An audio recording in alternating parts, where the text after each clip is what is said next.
Let me paint you a picture. You've just been killed by XX Sniper Wolf XX and his Panzer I for the 7th time, and you want to get back at his tin-plated ass.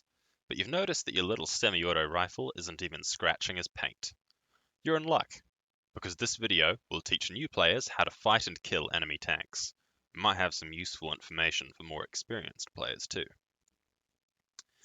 The first step in killing a tank is acquiring some weapons that will be able to damage it. What you use depends on your faction, since the 3 different factions have access to very different AT equipment, and to start out, you need something you can unlock relatively easily. Let's begin with America. I highly recommend buying a dedicated infantryman for your tank hunting. Play a few games of first encounter with him to level him up, and get him to Infantry Assault rank 5. It shouldn't take more than an hour or 2. Then, you can buy the M1A1 bazooka, a good, reliable, medium-range rocket launcher with decent armor penetration. I recommend equipping it alongside your M1 Garand. If you're playing Germany, the best form of early AT weapon is special armor-piercing grenades. You'll need to kill a couple of tanks using Panzerfaust picked up from the ground, or by buying the ribbon progress with credits. Buying landmines can help, since they can damage tanks and easily kill infantry vehicles. Place them on bridges, roads, and river fords to kill passing enemy jeeps and APCs. Eventually, you'll unlock the Panzerwerfmine darts and the Halfdaladung H3. I recommend equipping both of them as soon as possible. Carrying the double AT grenades, plus a Gewehr 43, makes you a real threat on the battlefield to both enemy infantry and armor. With the combined firepower, you'll be able to kill any enemy tank you can get close enough to. The Soviet Union is normally the hardest faction to get started on for a new AT character, but you can use a little-known feature to get a head start. First, with a new infantryman, you'll need to use Panzerfausts or a few credits to get the first rank of tank destruction, and then use a combination of TM35 landmines and Panzerfausts to get to level 4. Once you're there, go to the store page, find your character of choice, whether you've named him something you can remember or just a clever pun about tanks or Rusky Tank Busty, and buy yourself 2 copies of the RPG-43 anti-tank grenade. This lets you carry 6 at a time before combat badges, allowing you to kill most light and medium tanks fairly easily. Carry them with your SVT-40. Now that you have some hardware, we're getting closer to the fun part, using it. You'll need to know where to aim, and it helps a lot to study your tank recognition. Scroll through the lists of tanks in game, either by clicking on the Armor Assault ribbon for any tanker, or by looking them up on the wiki. Familiarize yourself with enemy tanks, so you know what you're shooting at, and have a good idea of its weapons and how much punishment it can take. Some tanks have their own unusual layouts, but most of them follow a similar formula. So I'll walk you through where to optimally target tanks to deal the most damage. If you have the opportunity, try to climb on top of tanks or onto nearby roofs. The thinnest armored part of a tank is always the roof above the engine, near the back. So fire down into his thinly armored compartment from above to deal maximum damage, even to heavy tanks. However, if there are enemy infantry around, or there are no buildings to climb nearby, it may be impossible to get a height advantage. In this case, try to attack from behind, on the rear hull. This will hit the second thinnest armor, and will damage the enemy engine. Destroying the engine will deal massive damage and cripple the tank's mobility, making the engine one of the most valuable targets to destroy on any tank. If getting behind is not an option, you can usually penetrate most tanks from the side armor. You can attack near the rear end of the hull from the side to hit the engine, or you can attack the hull directly underneath the turret to deal maximum damage by destroying ammo storage. Be aware that destroying ammo will deal bonus damage, but won't impair the tank in any way, so if possible, the engine is usually the best target. Some tanks sport external fuel tanks, which can be shot with rifles and machine guns for a small amount of bonus damage. Never attack a tank from the front if you have a choice. Though thinly armored light tanks may be vulnerable, most medium tanks will resist frontal assault with AT weapons, and also often sport frontal machine guns, making a head-on attack suicide against alert enemy tankers. Heavy tanks are practically impervious to frontal attacks, so don't waste your ammo shooting at the front of King Tigers. In the background, you'll be seeing footage of me using various anti-tank weaponry. The main types you'll use are grenades, rocket launchers, and sometimes anti-tank rifles. Grenades can only be carried in limited amounts, but are lightweight and deal reasonable damage to enemy armor. The best thrown AT grenade is the Panzerwerfmine, and the worst is the ST grenade, which has almost no armor penetration and a very long fuse. H3 is a side grade that deals massive damage but only has melee range. Even 2 or 3 H3s on the engine or ammo will destroy most tanks. Thrown grenades are slow-moving, short-range, arcing projectiles.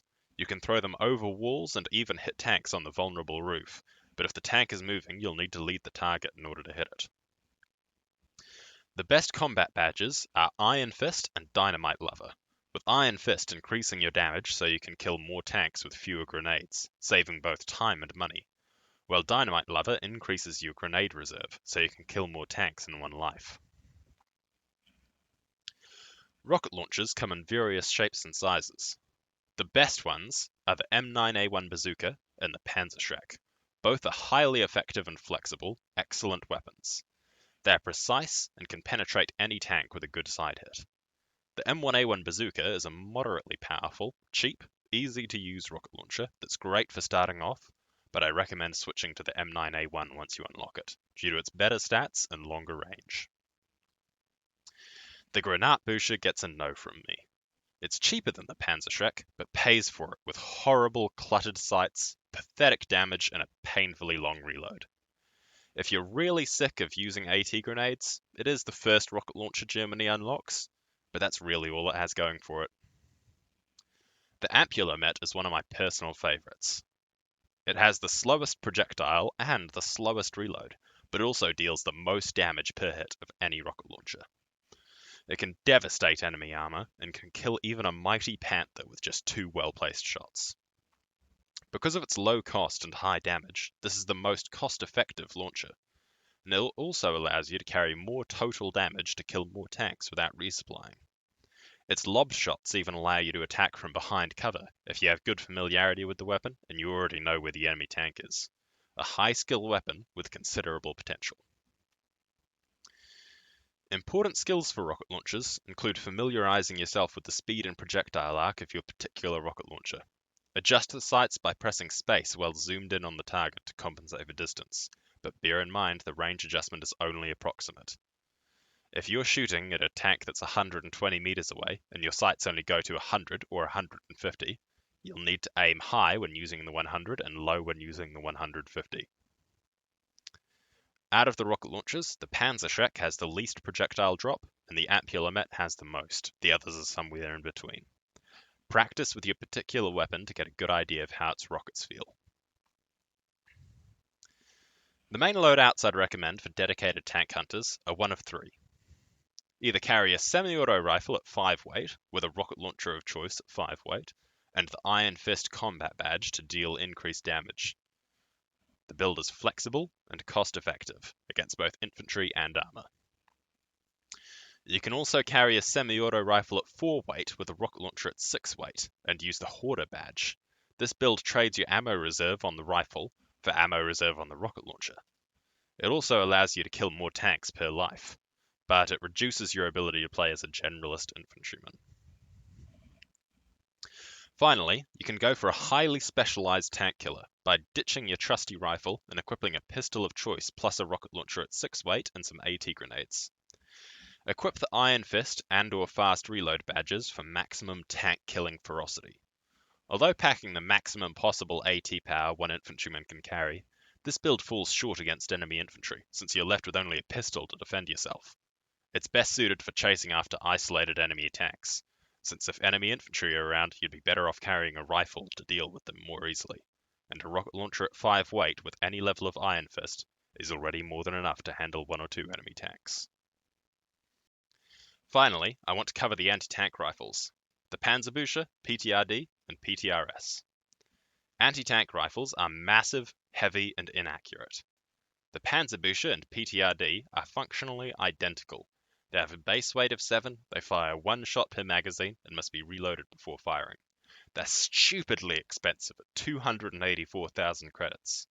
They will instantly kill enemy infantrymen they hit, but their poor accuracy, low rate of fire, and the inability to fire if you have anything within about 2 meters range of you, obscuring the gun barrel, makes employing them against infantry a very risky business. They deal enough damage to destroy jeeps and motorbikes in 1 or 2 shots, and they can easily destroy APCs even at a distance.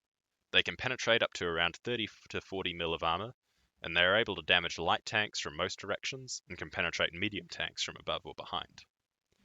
However, they deal only light damage to tanks relative to their enormous health pools, to the point that it takes upwards of 20 seconds to kill a completely unattended light tank using a PTRD or Panzerbücher, making this one of the weakest AT weapons all around, which is counterbalanced by its ability to fire other targets, such as jeeps, APCs, infantry, and even planes. They have a lower maintenance cost than rocket launchers, but this is far outweighed by the enormous upfront cost of 284,000 credits, compared to just 40,000 for a standard rocket launcher. Overall, I consider the PTRD and Panzerbücher to be pretty weak, mostly only useful for shooting down planes and occasionally blowing up lightly armored vehicles like jeeps and APCs. But on the other hand, you have the most expensive weapon in the game, the PTRS. This is, simply put, a PTRD with a 5-round mag. It suffers from several of the same drawbacks as the other rifles, but the volume of fire is hugely increased, with no downsides, other than its 650,000 credit price tag. It is able to destroy any non-tank vehicle in a single magazine. It can rip apart low-flying scout planes, and if you jump on top of the turret and fire down into the engine, it can rapidly kill even heavy tanks. There is literally nothing on the battlefield that isn't vulnerable to the PTRS. If it exists, the PTRS can destroy it. Its rapid fire makes its low accuracy a lot less of a problem, since if you miss the first shot on enemy infantry, you can just fire another. It's able to destroy even heavy tanks in just 2 to 3 magazines, faster than any rocket launcher. Set up a bipod, and it can turn a mechanized enemy infantry assault into mangled scrap in seconds. For all AT rifles, I recommend exactly 2 mods: match sights and the maximum penetration ammo. The sights make a huge difference in terms of effective range versus infantry, which is particularly important because of the considerable minimum range of such a large gun. When you can't shoot at all within about 3 meters, the difference between being accurate enough to reliably kill a guy at 20 meters versus 30 meters is a massive game changer in terms of where and how you can play. Suddenly, you can control much larger areas and urban environments, and you're at much less of a disadvantage in medium-range forest skirmishes. The upgraded ammo makes an enormous difference against vehicles, I would say as much as doubling the effective performance in most cases, and greatly reducing the shots required to destroy tanks and APCs. You can choose to apply a trigger job to the PTRS to make it shoot slightly faster, but the massive smoke cloud caused by such a large powder charge makes it difficult to see your target, and the increased recoil of the trigger mod means your second, half-blinded, smoky shot is more likely to miss. The PTRS is a late-game item, and I think that's a good thing. It's extremely powerful, but it's also useless at close range, useless for sniping, and can't pierce most tanks from the front, which the Ampulomet usually can. Therefore, I recommend making the PTRS one of the last items you get, and not just because of the price tag. While it definitely can melt tanks in close quarters, it's more important to fill other infantry niches first, such as a marksman, a good close quarters fighter with an LMG or SMG, and a guy with an Ampulomet or bazooka for killing tanks without always needing to get above behind them. Well, that pretty much wraps up this guide to infantry tank hunting. I hope anyone watching this has learned something, whether it be what weapons to use for killing tanks, or where to aim for optimal effect, or whether that 650,000 credit gun you were looking at is worth the price. If you enjoyed this video, leave a like, and subscribe if you want to see more content. Leave comments down below, tell me your tank hunting strategies. Share this video with your low-level friends, since I know tanks are often a source of frustration for new players, and finally getting revenge on that one prick who's been killing your whole team can be pretty damn satisfying.